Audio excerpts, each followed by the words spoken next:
It was a cold morning in 1989 when Alan Stern sat in his small office at the Southwest Research Institute in Colorado. He was staring at a fuzzy photograph of Pluto taken from Earth. The image was barely more than a blurry dot, but to Stern it represented something much bigger. It was the last unexplored planet in our solar system, sitting out there in the frozen darkness, waiting. Stern was not your typical scientist who wore thick glasses and lived in a world of equations. He was adventurous, determined, and a bit stubborn. He had learned to fly planes because he believed scientists should see the world from different perspectives. But right now, his biggest dream was to send a spacecraft to Pluto, a place so far away that sunlight took over 5 hours to reach it. The problem was simple, but massive. Nobody wanted to pay for it. You see, space missions are incredibly expensive. We are talking about billions of dollars. And Pluto? Well, most people thought it was just a boring chunk of ice floating at the edge of nowhere. Why waste money going there when we could explore Mars or study the sun? Even other scientists would shake their heads when Stern talked about his Pluto mission. They thought he was chasing an impossible dream. But Stern saw something others did not. Beyond Neptune, in a region called the Kuiper Belt, there were thousands, maybe millions of icy objects. These were not just random space rocks. They were like a time capsule, frozen since the birth of our solar system 4.5 billion years ago. By studying them, we could understand how planets formed, where water came from, and maybe even learn clues about how life began on Earth.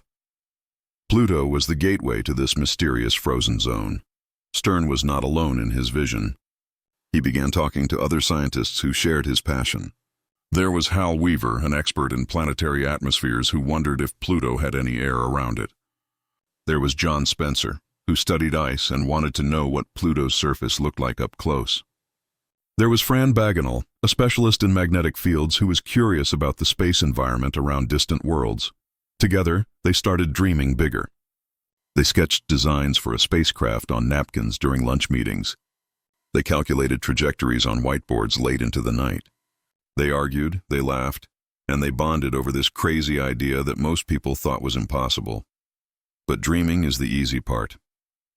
Making it real is where things get tough.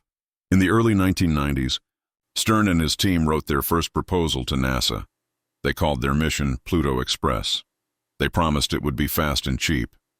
They spent months preparing documents, creating presentations, and explaining why humanity needed to visit this distant world. They submitted their proposal with hope in their hearts. NASA said no. The rejection hurt, but Stern was not the type to give up. He revised the proposal and submitted it again the next year. Again, NASA said no. The agency had other priorities. Mars was getting a lot of attention. The Hubble Space Telescope needed repairs. Budgets were tight, and a mission to Pluto seemed like a luxury they could not afford. Year after year, Stern kept trying. Each rejection made him more determined. His colleagues started to worry about him. Some even told him to let it go and work on something more realistic. But Stern could not let it go. Every time he looked up at the night sky, he thought about Pluto sitting out there, unseen and unexplored. Meanwhile, something important was happening in astronomy. Scientists were discovering more and more objects in the Kuiper Belt. It was not just Pluto out there. There were hundreds of other icy worlds, some almost as big as Pluto itself. This region was turning out to be far more interesting than anyone had imagined. Stern used this new information to strengthen his case. He argued that visiting Pluto was not just about one planet. It was about exploring an entire new region of our solar system. The year 2000 arrived. Stern had been fighting for this mission for over a decade. He was exhausted. The constant rejections were taking a toll on him and his team. Some of his original colleagues had moved on to other projects. Younger scientists had joined, inspired by his persistence. But time was becoming an enemy. There was a cosmic clock ticking. Pluto has a very strange orbit. Sometimes it is closer to the sun and its thin atmosphere expands. Other times it moves farther away, and the atmosphere freezes and falls to the surface like snow. If they did not launch a mission soon, by the time a spacecraft reached Pluto, its atmosphere might be completely frozen. They would miss their chance to study it. Stern used this argument in his next proposal. He practically begged NASA to understand the urgency. He explained that this was not just a scientific mission. It was about human curiosity and our desire to explore the unknown. It was about not giving up on the frontier just because it was far and difficult. And then, something miraculous happened. In late 2001, NASA finally said yes. After more than 12 years of trying, Stern's dream was approved. The mission would be called New Horizons. They would have funding to build a spacecraft and send it to Pluto. When Stern got the news, he could not believe it. He called his team members one by one, and there were tears and cheers on the phone. Some of them had waited so long for this moment that they had started to think it would never come. But here it was, finally real. However, the celebration was short. Now came the hard part. They had only 4 years to design, build, test, and launch a spacecraft that would travel farther than any probe in history. 4 years might sound like a lot, but in the world of space exploration, it is incredibly tight. Most missions take 7 to 10 years to prepare. The team had to work like they had never worked before. Engineers designed instruments that could survive temperatures of minus 390 degrees Fahrenheit. They had to create a power source that would last for decades, because there is no sunlight out at Pluto to use solar panels. They decided to use a plutonium battery, which generates heat and electricity as the radioactive material slowly decays. Every component had to be tested again and again. One mistake, one loose wire, one software bug, and the mission could fail. There would be no way to fix anything once the spacecraft left Earth. No astronaut could go out there and repair it. It had to work perfectly from day one. Stern barely slept during those years. He attended endless meetings, solved countless problems, and motivated his team when things got difficult. There were moments when technical challenges seemed impossible to overcome. There were budget concerns and political pressures. But every time someone suggested giving up or delaying, Stern reminded them why they were doing this. They were doing it for Pluto. They were doing it for science. They were doing it because humans are explorers, and we do not stop just because something is hard. By late 2005, the spacecraft was ready. It looked like a grand piano with a satellite dish attached. It weighed about 1,000 pounds and was packed with 7 scientific instruments. It carried cameras, spectrometers, and detectors that would study everything from Pluto's surface to its atmosphere to the dust in the space around it. Inside the spacecraft, the team placed a small container holding 1 ounce of ashes. These were the remains of Clyde Tombaugh, the astronomer who discovered Pluto back in 1930. It was a beautiful gesture, sending the discoverer to visit his discovery. As the launch date approached in January 2006, Stern stood at Cape Canaveral in Florida, watching the Atlas V rocket on the launch pad. 16 years had passed since he first dreamed of this mission. 16 years of rejection, persistence, and hope. Now everything depended on the next few hours. The spacecraft was ready. The rocket was ready. The team was ready. All they needed now was a little bit of luck and a lot of courage to send their creation on a 3 billion-mile journey into the coldest, darkest corner of our solar system. The years between 1990 and 2001 were some of the hardest in Alan Stern's life. Imagine working on something you believe in with all your heart, pouring everything you have into it, only to be told no again and again. That was what Stern and his team faced for over a decade. The first rejection came in 1992. Stern had spent months preparing the proposal with his small team. They called it Pluto Fast Flyby back then. The idea was simple. Build a small, lightweight spacecraft that could zip past Pluto quickly and cheaply. They calculated every detail, from fuel requirements to camera specifications. They were confident NASA would see the value, but when the decision came, it was a flat rejection. NASA's response was polite but firm. The agency had other priorities. Money was tight. Pluto was too far, too expensive, and honestly, not important enough compared to other missions being proposed. Stern was crushed. He went home that night and sat in his backyard, looking up at the stars. He tried to spot where Pluto would be, even though he knew it was impossible to see with naked eyes. His wife found him there hours later. She asked if he was okay. He told her he would try again. She smiled sadly because she knew what that meant. More late nights, more stress, more disappointment waiting down the road. But Stern was not built to quit. Within months, he was revising the proposal. He reached out to more scientists, building a bigger coalition of support. He wrote articles for scientific journals explaining why exploring the Kuiper belt mattered. He gave talks at universities, trying to inspire young astronomers to care about the outer solar system. The second proposal went to NASA in 1994. This time they had more support from the scientific community. Letters poured in from prominent astronomers backing the mission. Surely, Stern thought, this would make a difference. NASA said no again. The problem was not just about science. It was about politics and money. During the 1990s, NASA was going through a rough period. The Hubble Space Telescope had been launched with a flawed mirror and needed an expensive repair mission. The Mars Observer spacecraft had mysteriously failed just before reaching Mars, wasting hundreds of millions of dollars. Congress was scrutinizing every NASA expense. The space agency was afraid to take risks on ambitious projects. Plus, there was a philosophy change happening at NASA. The agency was being pushed toward faster, better, cheaper missions. They wanted quick wins, not decade-long journeys to distant worlds. A mission to Pluto would take at least 9 years just to get there. What if something went wrong? What if the spacecraft failed? NASA could not afford another public embarrassment. Stern understood these concerns, but he also knew they were based on fear, not on what was right. Space exploration had always been about taking risks and pushing boundaries. That is what made it exciting. That is what inspired people. Playing it safe might protect NASA's reputation in the short term, but it would kill the spirit of discovery that made the agency great in the first place. He kept fighting. In 1996, he submitted another proposal. By now, some of his colleagues were gently suggesting he move on. One friend told him, "Alan, you are banging your head against a wall. Maybe it is time to accept that this mission will never happen." Another colleague said, "Why do not you work on a Mars mission instead? That is where all the funding is going." But Stern could not do it. Giving up felt like betraying something important. Every time he taught a class or gave a public lecture, people would ask him about Pluto. Kids especially were fascinated by this mysterious world at the edge of the solar system. Their eyes would light up when he talked about what we might find there. How could he look those kids in the eye and tell them we were too scared or too cheap to go explore it? The third rejection hit hard. This time NASA did not even give much explanation. The budget climate was terrible. New missions were being canceled left and right.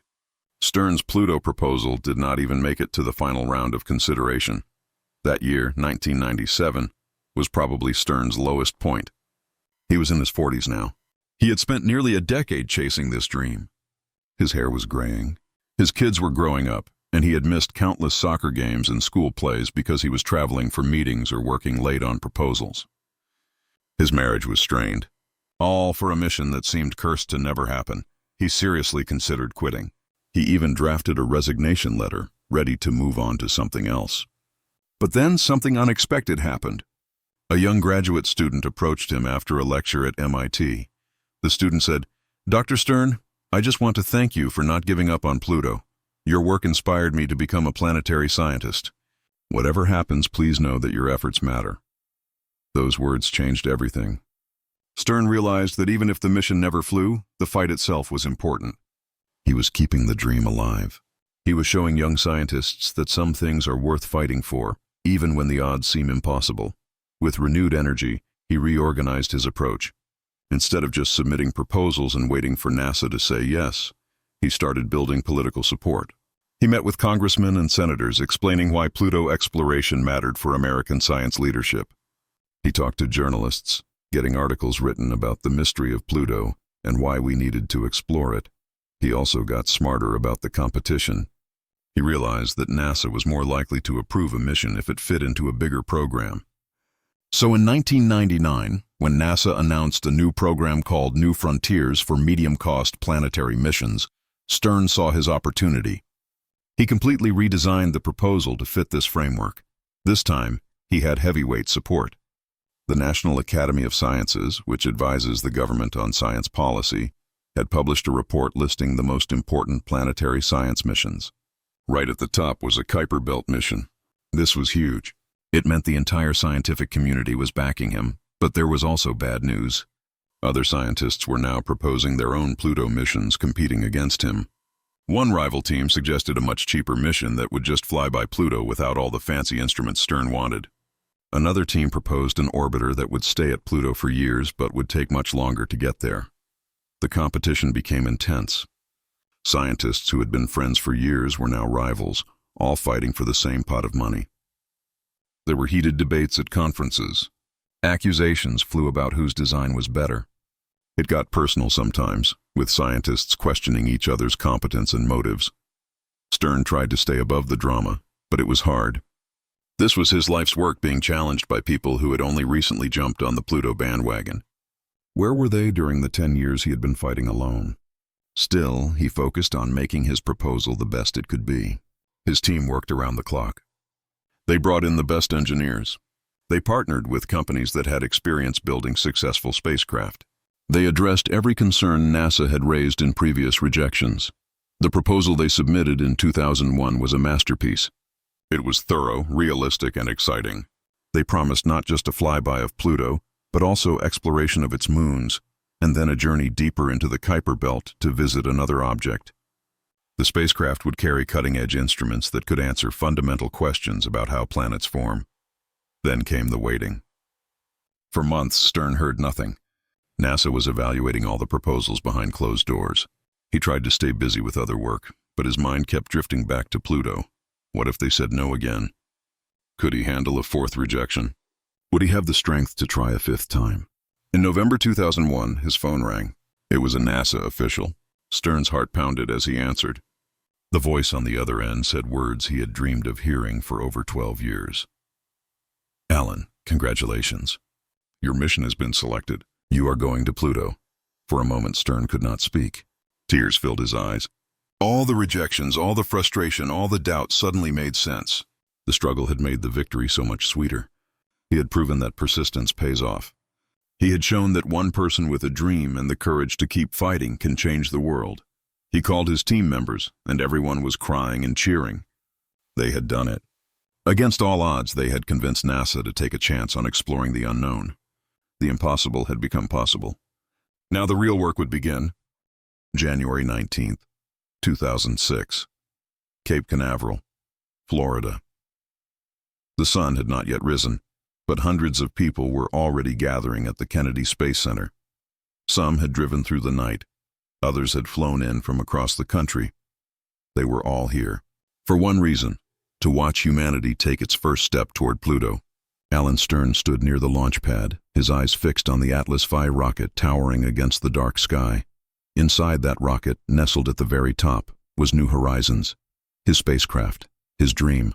After 16 years of fighting, after 4 years of frantic building and testing, everything came down to this moment. He had barely slept in weeks. Every night, his mind raced through worst-case scenarios. What if the rocket exploded during launch? What if a software glitch caused the spacecraft to tumble out of control? What if they had missed something crucial during testing? One mistake, just one tiny error, and 16 years of work would be destroyed in seconds. His hands were shaking as he held his coffee cup. Next to him stood members of his team, equally nervous. Some were praying silently. Others were making jokes to hide their anxiety.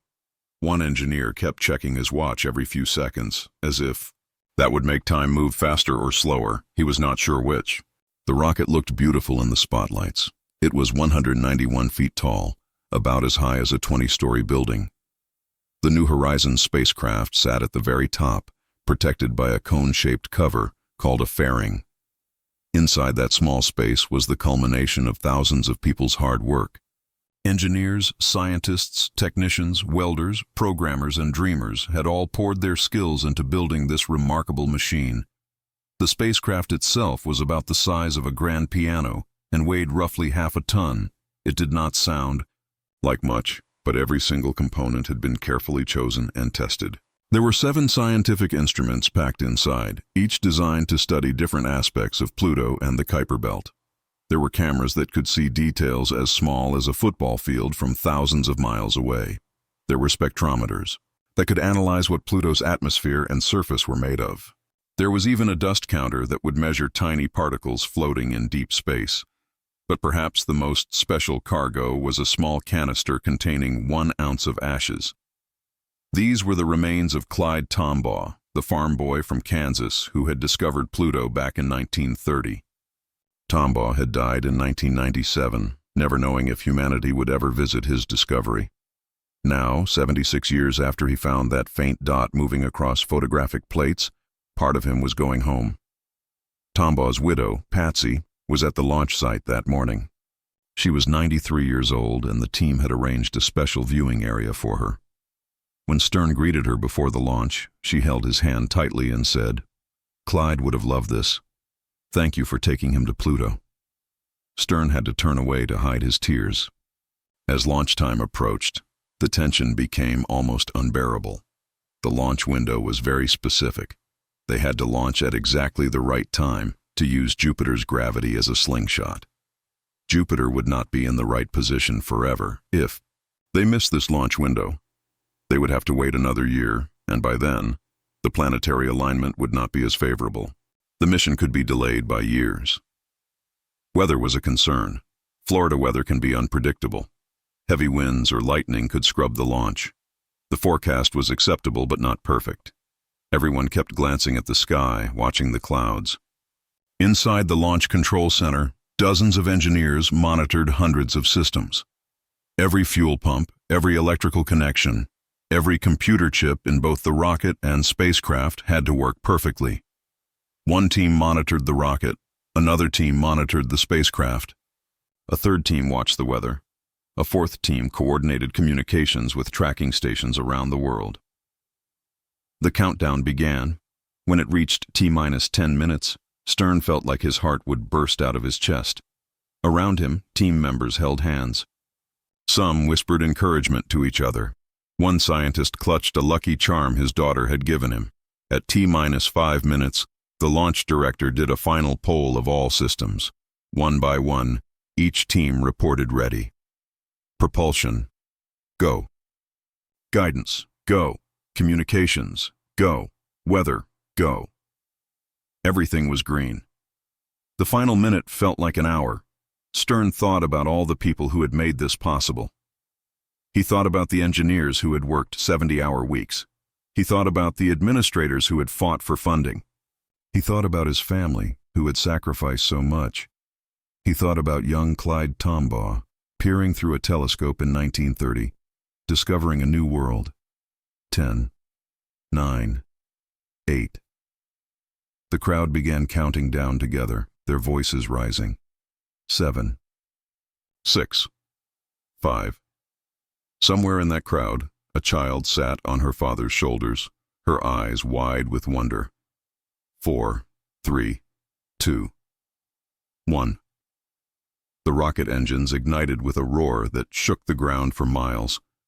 Flames erupted from the base of the rocket, bright as the sun. Stern felt the sound waves hit his chest like a physical force. The rocket seemed to hesitate for a split second, as if gathering courage. Then slowly, majestically, it began to rise.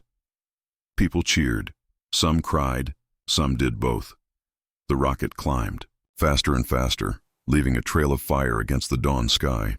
Stern tilted his head back, watching his dream ride a pillar of flame toward the stars.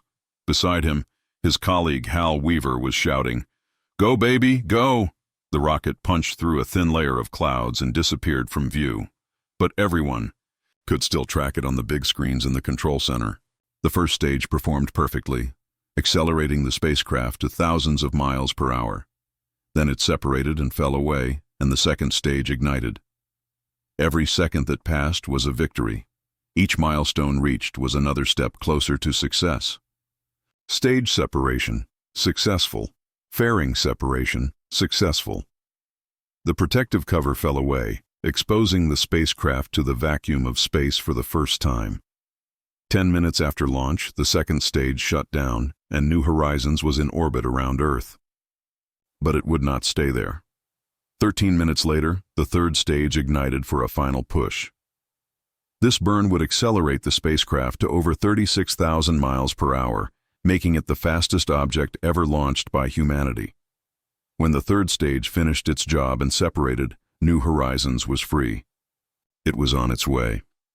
The spacecraft was now traveling so fast that it crossed the distance from Earth to the Moon in just 9 hours. The Apollo astronauts had taken 3 days to make that same journey. In the control room, engineers confirmed that the spacecraft was healthy. Solar panels had deployed, communications were working, all systems were functioning normally. For the first time in hours, Stern allowed himself to breathe. They had done it. The launch was successful, but this was just the beginning. New Horizons now faced a journey of 3 billion miles. The spacecraft would have to cross the orbits of Mars, Jupiter, Saturn, Uranus, and Neptune. It would travel through the asteroid belt. It would endure temperature swings from extreme heat near the sun to the freezing cold of deep space. It would have to survive impacts from space dust and radiation from the sun. And all of this would take 9.5 years. Almost a decade of waiting. A decade of hoping nothing would go wrong. A decade of wondering what they would find when they finally reached that mysterious frozen world at the edge of the solar system. As the sun rose over Cape Canaveral that morning, Stern stood watching the sky where the rocket had disappeared. New Horizons was now a tiny speck moving away from Earth at incredible speed. Soon it would pass the Moon, then Mars. Then it would use Jupiter's gravity to slingshot even faster toward its ultimate destination. Somewhere up there, carried on that tiny spacecraft, Clyde Tombaugh's ashes were beginning their final journey. The discoverer was going to visit his discovery. It was poetic. It was beautiful. It was everything that made space exploration worthwhile. Stern turned to his team, exhausted but triumphant. "All right, everyone," he said with a tired smile. "Our spacecraft is on its way. Now comes the hard part. We wait." After the excitement of launch faded, reality set in. New Horizons was on its way, but it would not reach Pluto until July 2015. That was 9.5 years away. For perspective, a child who watched the launch in first grade would be in high school by the time the spacecraft arrived. That is how long the wait would be. Alan Stern went back to his office in Colorado, and suddenly everything felt strange. For 16 years, his life had been a constant battle to make this mission happen. Then, for 4 intense years, he had been racing to build the spacecraft. Now there was nothing to do but wait. It was like training for a marathon your entire life, running the race, and then being told you had to wait a decade to find out if you won. The New Horizons team settled into a new routine. The spacecraft was mostly put into hibernation mode to save power and reduce wear on its systems. Think of it like putting a computer to sleep. Most of the instruments were turned off. The spacecraft would spend most of each year just coasting through empty space, alone in the darkness. Engineers would wake it up a few times each year to check that everything was still working. During these check-ins, they would test the instruments, update the software, and make sure the spacecraft was still on the correct trajectory. Each wake-up was nerve-wracking because there was always a chance something had failed. In the harsh environment of space, components can break down. Radiation can damage electronics. A tiny piece of space debris could puncture a fuel line. But month after month, year after year, New Horizons kept working.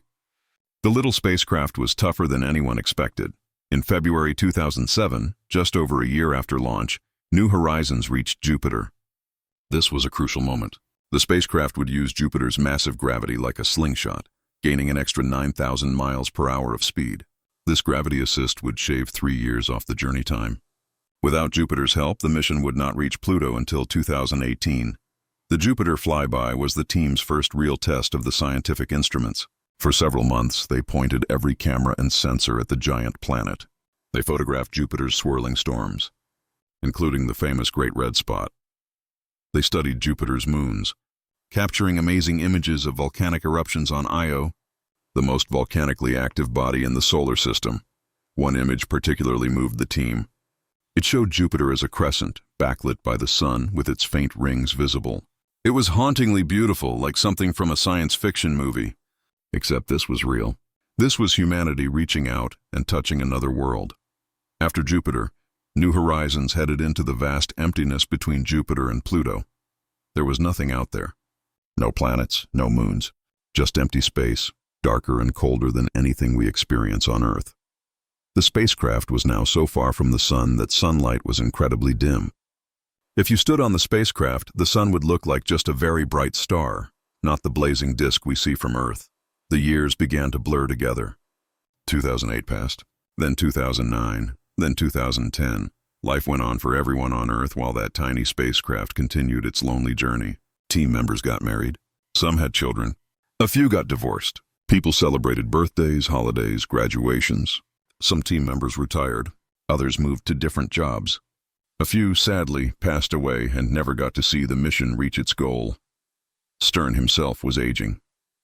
He was in his late 40s when New Horizons launched. Now he was approaching 60. His hair had turned mostly gray. He needed reading glasses. His kids had grown up.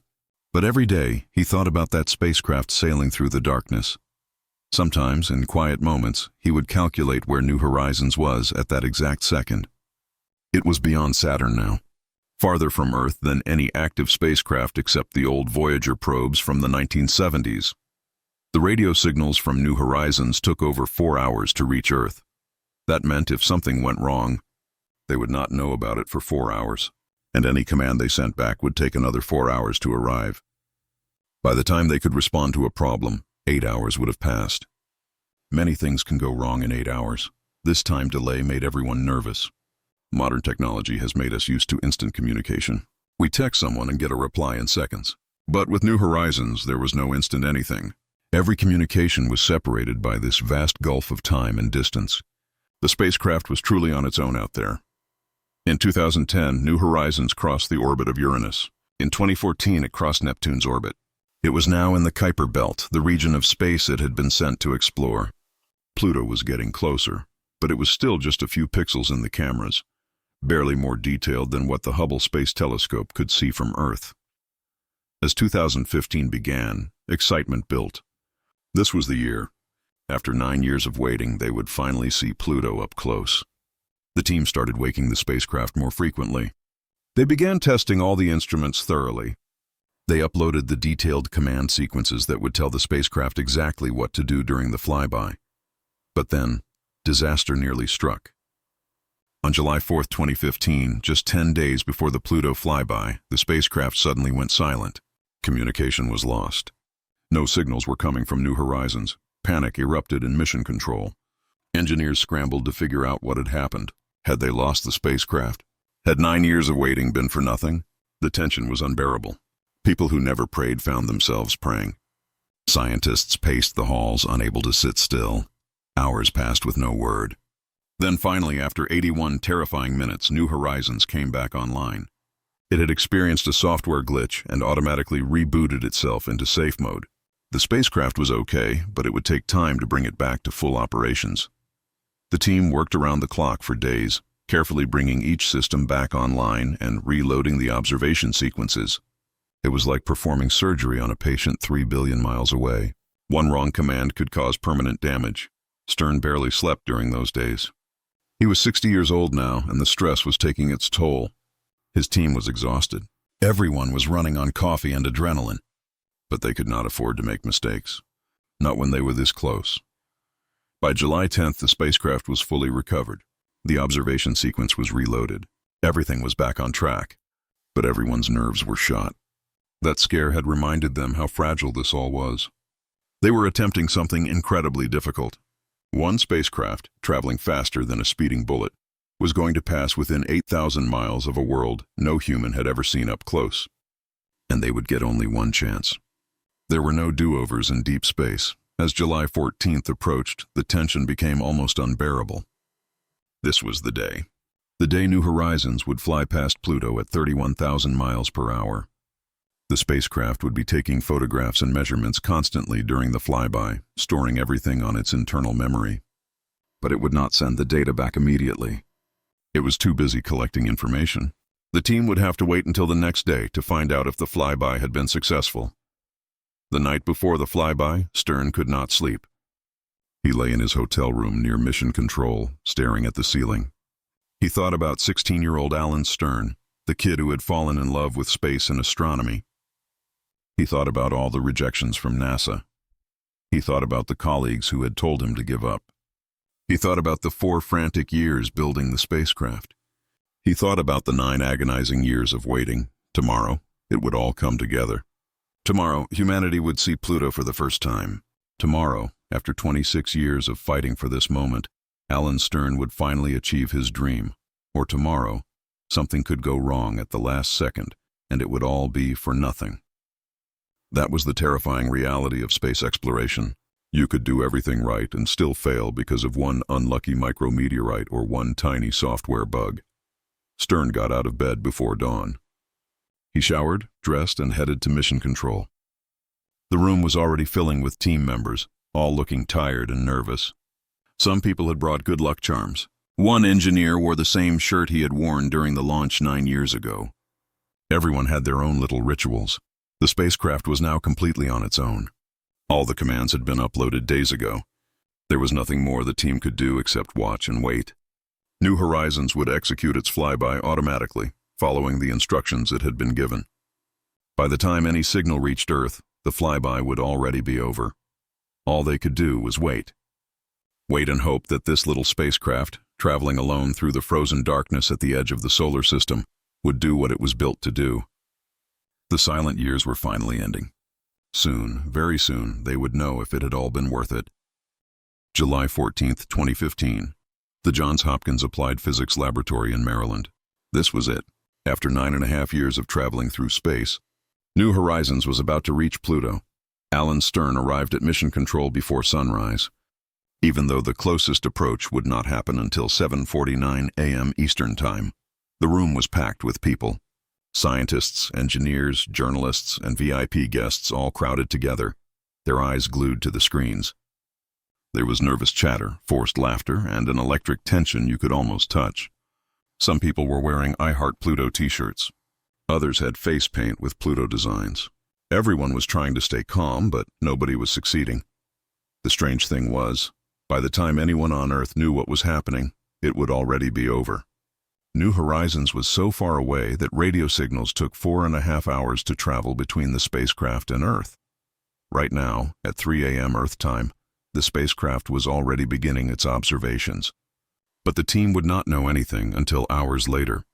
It was like watching a recording of a football game when you already know your team won, except nobody knew the outcome yet. The spacecraft could have already crashed into a moon. It could have been hit by debris. Something could have malfunctioned, or everything could be working perfectly. There was absolutely no way to know. Stern paced the halls, unable to sit still. He had dreamed of this day for 26 years. More than half his life had been dedicated to reaching this moment. Now that it was here, he felt strangely numb, like his brain could not quite process that it was real. Other team members were handling the stress in their own ways. Some were constantly checking their phones, as if that would somehow make news arrive faster. Others were eating junk food, working their way through boxes of donuts and bags of chips. A few tried to nap but gave up after 10 minutes. One scientist was nervously juggling something he did when anxious. At exactly 7:49 a.m., the spacecraft made its closest approach to Pluto, passing just 7,800 miles above the surface. This was closer than the distance from New York to Sydney, Australia. At that moment, traveling at 31,000 miles per hour, New Horizons was taking the most detailed photographs ever captured of this distant world, but nobody on Earth knew if it was working. The spacecraft had been programmed to focus entirely on collecting data during the flyby. It was not sending any signals back to Earth. All its attention was on Pluto, using every precious second to gather as much information as possible. The waiting was torture. People tried to distract themselves. Some gave interviews to the press. Others reviewed data from previous days when Pluto had been farther away. A few just stared at the screens, as if willing the spacecraft to send a message. Finally, at 8:53 p.m. that evening, 13 hours after closest approach, a signal was expected. This would be the phone home message, a simple beep telling Earth that the spacecraft had survived the flyby and was healthy. If that signal arrived, it meant everything had worked. If it did not arrive, well, nobody wanted to think about that possibility. As the appointed time approached, the room fell completely silent. You could have heard a pin drop. 300 people held their breath together. The mission operations manager began calling out the seconds. 30 seconds to expected signal acquisition. Stern's heart was pounding so hard he thought it might break through his chest. Next to him, his colleague Fran Bagenal grabbed his hand and squeezed tight. 15 seconds. Someone in the back of the room was quietly crying. Whether from fear or anticipation, nobody knew. 10 seconds. This was it.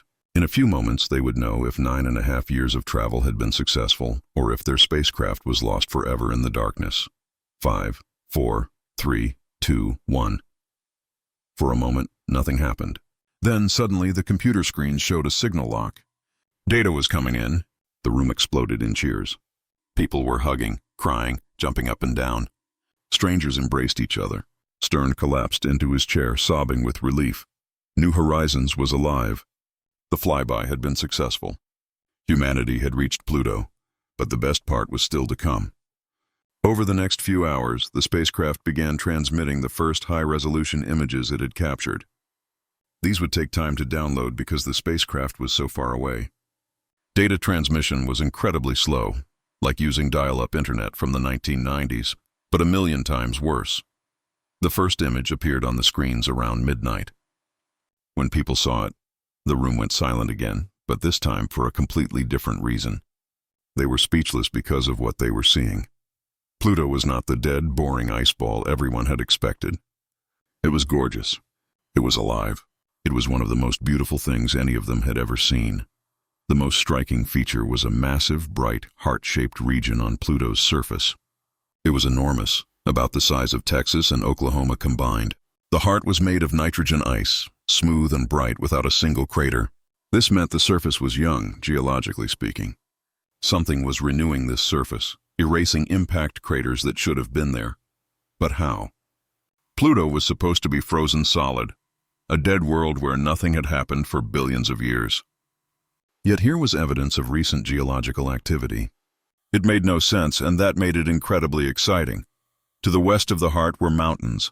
Not small hills, but massive peaks made of water ice, some rising over 2 miles high. On Earth, that is taller than Mount Everest Base Camp. These mountains were young too, maybe only 100 million years old. On planetary timescales, that is practically yesterday. Scientists in the room were literally gasping and pointing at the screens. "Look at that!" someone shouted. "Do you see those features?" Another person yelled. People were talking over each other, their voices rising in excitement. The atmosphere team announced they had detected layers in Pluto's thin atmosphere. The composition team found evidence of water ice, nitrogen ice, methane ice, and carbon monoxide ice. The geology team was going crazy over features they could not immediately explain. One scientist stood up and declared, "Ladies and gentlemen, Pluto just became interesting." The room burst into laughter and applause. As more images downloaded throughout the night, each one revealed new surprises. There were dark patches that looked like they might be ancient impact basins. There were mysterious pits and bumps. There were regions with different colors, suggesting different compositions. Near the equator, there appeared to be something that looked almost like dunes or ridges, arranged in regular patterns, and the moons. New Horizons had captured detailed images of Pluto's 5 moons, especially Charon, the largest one. Charon turned out to be fascinating in its own right, with a dark polar cap and a system of canyons that made the Grand Canyon look small. The atmosphere observations were stunning too. When New Horizons looked back at Pluto with the sun behind it, the spacecraft captured images of Pluto's atmosphere glowing like a beautiful blue halo around the planet. The atmosphere had more than a dozen distinct hazy layers, like a cosmic wedding cake made of nitrogen and methane. For the scientists in that room, it was like Christmas morning, their birthday, and winning the lottery all at once. Every single person there had spent years, sometimes decades, preparing for this moment. They had written proposals, built instruments, and waited patiently. And now Pluto was revealing itself to be far more wonderful than anyone had dared to hope. Stern was sitting at a computer terminal, tears streaming down his face, just staring at the images. A reporter asked him what he was feeling. He struggled to find words. Finally, he said, "We came, we saw, we explored. This is what we do as a species. This is what we do as human beings. We explore." The images kept coming. Each one was released to the public almost immediately, and the world fell in love with Pluto. People who had never cared about space were sharing the images on social media. News channels interrupted their regular programming to show the pictures. Children drew pictures of the heart on Pluto. Scientists gave it an unofficial name, Tombaugh Regio, after Clyde Tombaugh, whose ashes were aboard the spacecraft. But here was the bittersweet reality. New Horizons had captured so much data that it would take 16 months to transmit it all back to Earth. The spacecraft had flown past Pluto at 31,000 miles per hour. It could not slow down or stop.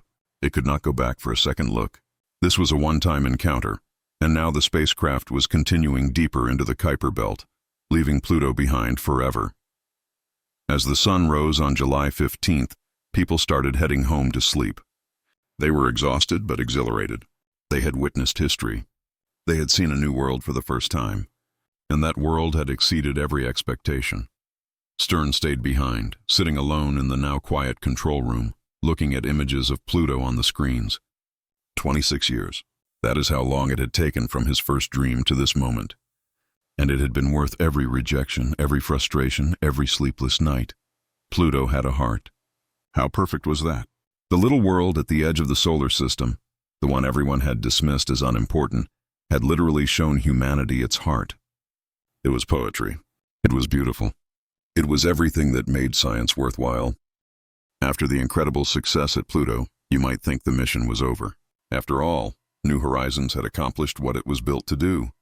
The spacecraft had traveled 3 billion miles, survived for 9.5 years in the harshness of space, and revealed Pluto to be far more amazing than anyone imagined. Mission accomplished, right? But Alan Stern and his team were not ready to stop.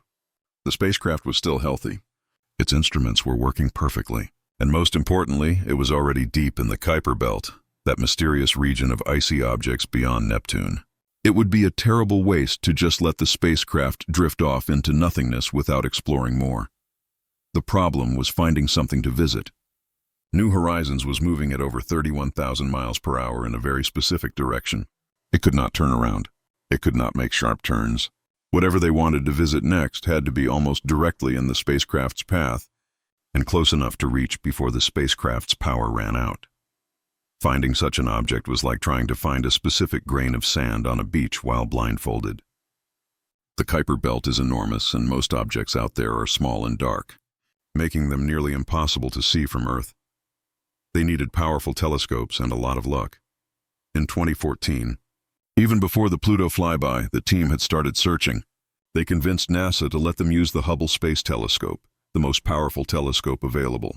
For weeks, Hubble scanned the region ahead of New Horizons' flight path, looking for anything the spacecraft could reach. The search was frustrating. Most of what Hubble saw was too far away or in the wrong direction. The team started to worry they might not find anything suitable. After all the success at Pluto, would they have to shut down the mission because there was nothing else to explore? Then in June 2014, Hubble spotted something. It was incredibly faint, just a tiny dot of light that moved slowly against the background stars. The team got excited, but they needed to be sure. Was this object really where they thought it was? Could New Horizons actually reach it? More observations confirmed it. The object was officially designated 2014 MU69, but everyone called it by its nickname, Ultima Thule. The name came from ancient maps and meant beyond the known world. It was perfect because this object was literally beyond anything humanity had ever explored. Ultima Thule was small, probably only about 20 miles across. It was over 1 billion miles beyond Pluto, making it the most distant object any spacecraft would ever visit. And here was the amazing part. It had probably been sitting out there, unchanged, since the solar system formed 4.6 billion years ago. Think about that for a moment.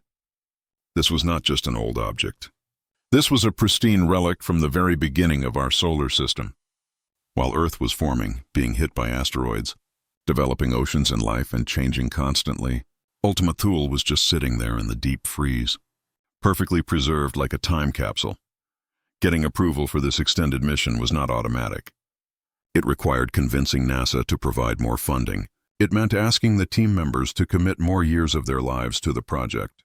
Some people had already been working on New Horizons for over a decade. Could they really ask them for several more years? But the opportunity was too good to pass up. In 2016, NASA approved the mission extension. New Horizons would continue to Ultima Thule. The team celebrated, but they also knew this would be even harder than Pluto. Ultima Thule was much smaller and much farther away. The spacecraft was older now, farther from Earth, and its plutonium power source was slowly running down. The journey from Pluto to Ultima Thule took another 3.5 years. During this time, the team was busy analyzing all the Pluto data, publishing scientific papers, and planning for the next encounter. New Horizons also made observations of other distant Kuiper belt objects, measuring their properties from afar.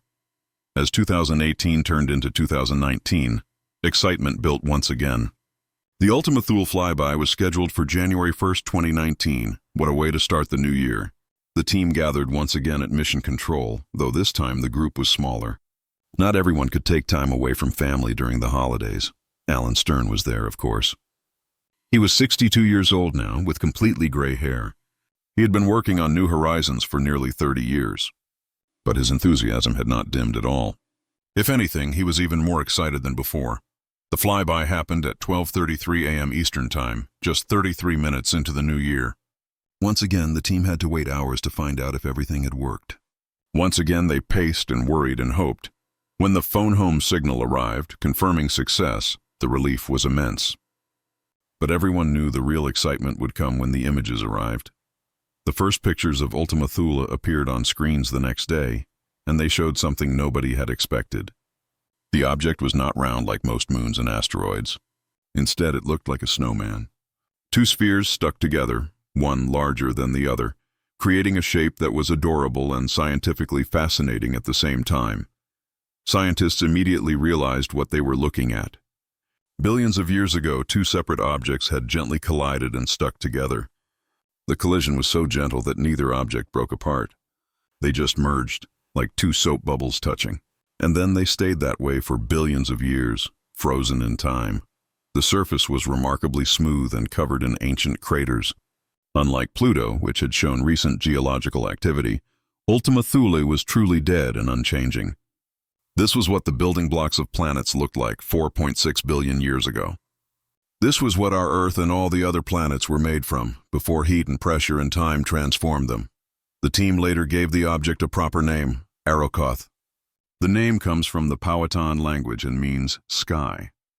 It was chosen to honor the Native American people of the Chesapeake region, where the spacecraft was built, but the discoveries did not stop with pretty pictures.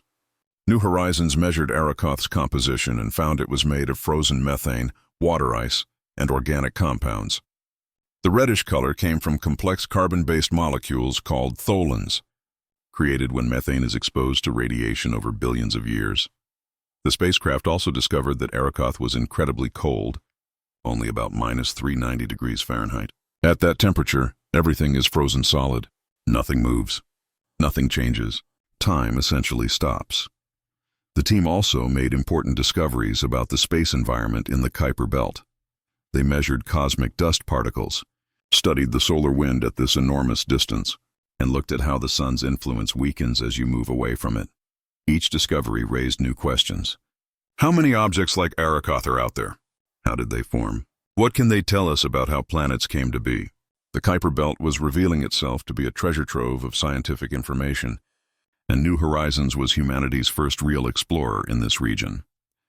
As the months passed after the Arrokoth encounter, the spacecraft continued transmitting data back to Earth. Just like with Pluto, the data would take many months to download completely. Scientists pored over every image, every measurement, writing papers, and giving presentations, but New Horizons was not done yet. The spacecraft was still healthy and still moving deeper into the Kuiper belt. It was now over 5 billion miles from Earth, farther than any other active spacecraft except the old Voyager probes from the 1970s. The team continued using the spacecraft to make observations. They looked at other Kuiper belt objects from a distance. They measured the glow of starlight reflecting off dust in the solar system. They even tried to detect the faint infrared glow from the earliest galaxies in the universe, something that can only be done from the darkness of deep space, far from the sun's light. Every few months, Alan Stern would give public lectures about the mission. He would show the amazing images and talk about the discoveries. And he would always end by reminding people that New Horizons was still out there, still exploring, still sending back information. The mission had lasted over 13 years at this point, much longer than the original 9-year plan. Team members had grown older. Some had retired. Sadly, a few had passed away, never seeing the full results of their work. But their contributions lived on in every discovery the spacecraft made. New Horizons had become more than just a mission. It had become a symbol of human curiosity and persistence. It proved that we could send our robots to the farthest corners of the solar system and make incredible discoveries. It showed that patient, dedicated people working together could achieve things that seemed impossible. and the spacecraft just kept going. Sailing through the eternal night of the Kuiper Belt, a tiny ambassador from Earth, carrying the dreams of everyone who had worked on it and everyone who had watched its journey. The frozen darkness had revealed its secrets, and they were more beautiful and surprising than anyone had dared to imagine. As we reach 2025, New Horizons is still out there. Right now, at this very moment, the spacecraft is over 5.3 billion miles from Earth, traveling deeper into the Kuiper Belt. It has been flying for 19 years, and it is still working. The little spacecraft that could just keeps going. Alan Stern is now 67 years old. When he started fighting for this mission in 1989, he was 31. More than half his life has been dedicated to New Horizons. Sometimes, late at night, he stands in his backyard and looks up at the stars. He knows exactly where New Horizons is, though he cannot see it. The spacecraft is too small and too far away, but knowing it is out there fills him with a sense of wonder that never fades. The mission has changed him. When he started, he was an ambitious young scientist trying to make his mark. Now he is a grandfather, with gray hair and reading glasses. His children have grown up and have children of their own. His granddaughter, who is 7 years old, loves space because of the stories he tells her about the brave little spacecraft exploring the frozen edge of the solar system. The team has changed too. Many of the original members have retired. New, younger scientists have joined, bringing fresh energy and ideas. Some of the engineers who built New Horizons in their 30s are now in their 50s. They have spent their entire careers on this one mission. When people ask if they regret dedicating so much of their lives to it, they laugh and say they would do it all again in a heartbeat. The spacecraft itself is aging gracefully. Its plutonium power source is slowly decaying, producing less electricity each year. The team has had to make difficult decisions about which instruments to keep running and which to shut down to conserve power. It is like a doctor making choices about how to help an elderly patient remain comfortable and functional for as long as possible. Engineers estimate that New Horizons has enough power to keep operating until the mid-2030s, maybe even into the 2040s if they are very careful. That would make it a mission lasting over 40 years. Think about that. A spacecraft built in the early 2000s, using technology that seems ancient now, is still functioning perfectly in one of the harshest environments imaginable. Every few months, New Horizons checks in with Earth. It sends status reports, scientific measurements, and occasional images. The data transmission rate is painfully slow now, because the spacecraft is so far away. What would take seconds to download from a website on Earth takes hours or days from New Horizons. But the team does not mind. Every bit of data is precious. The spacecraft continues to make scientific observations. It measures the density of cosmic dust in the outer solar system. It studies the solar wind, the stream of particles flowing from the sun, to see how far the sun's influence extends. It looks at the ultraviolet glow from distant galaxies, observations that can only be made from the darkness of deep space. Scientists use this data to understand the boundary between our solar system and interstellar space. Where does the sun's influence end and true interstellar space begin? New Horizons is helping to answer that question. But beyond the science, New Horizons has become something more meaningful. It has become a symbol of human achievement and determination. When Alan Stern gives talks at schools, he tells students about the 16 years of rejection he faced. He tells them about the people who said his dream was impossible, and then he shows them pictures of Pluto and Arakoth, proof that persistence pays off. Young scientists around the world have been inspired by New Horizons.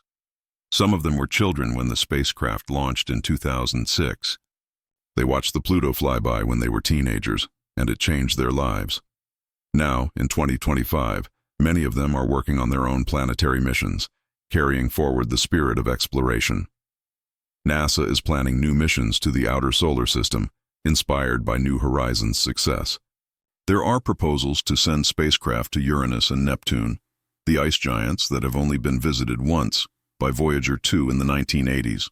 There are plans for missions to explore more Kuiper Belt objects, building on what New Horizons discovered. Private space companies are also getting involved, dreaming of missions that once seemed like pure science fiction. The success of New Horizons proved that with good engineering and determination, humanity can reach anywhere in the solar system. The mission has also changed how people think about Pluto. When New Horizons launched, Pluto had just been reclassified from a planet to a dwarf planet, a decision that made many people angry.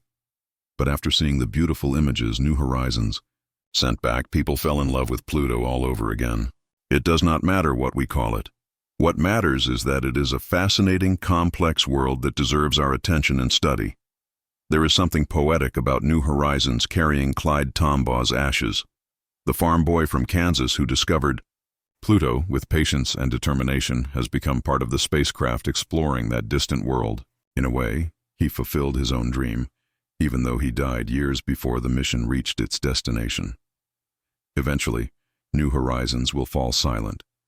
The plutonium power source will decay beyond the point where it can run the systems.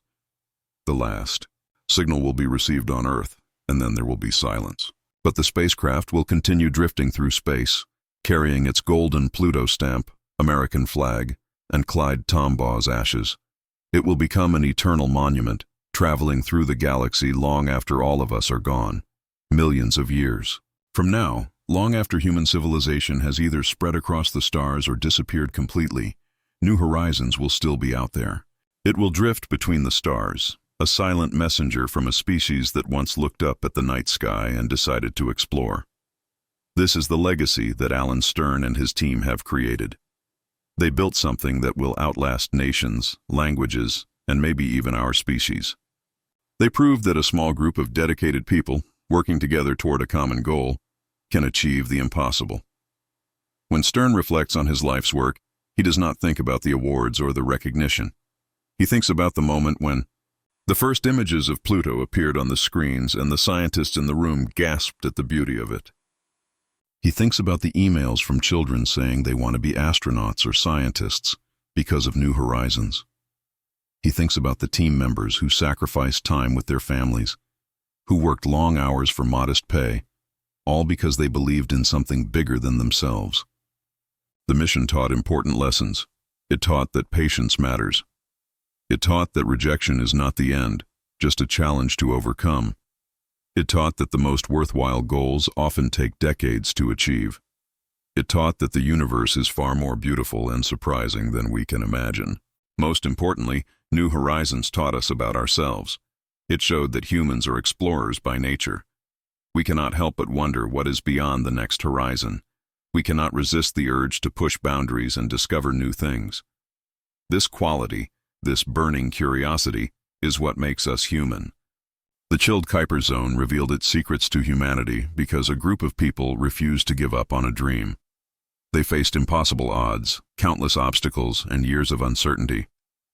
But they kept going. They believed that exploring the unknown was worth any sacrifice.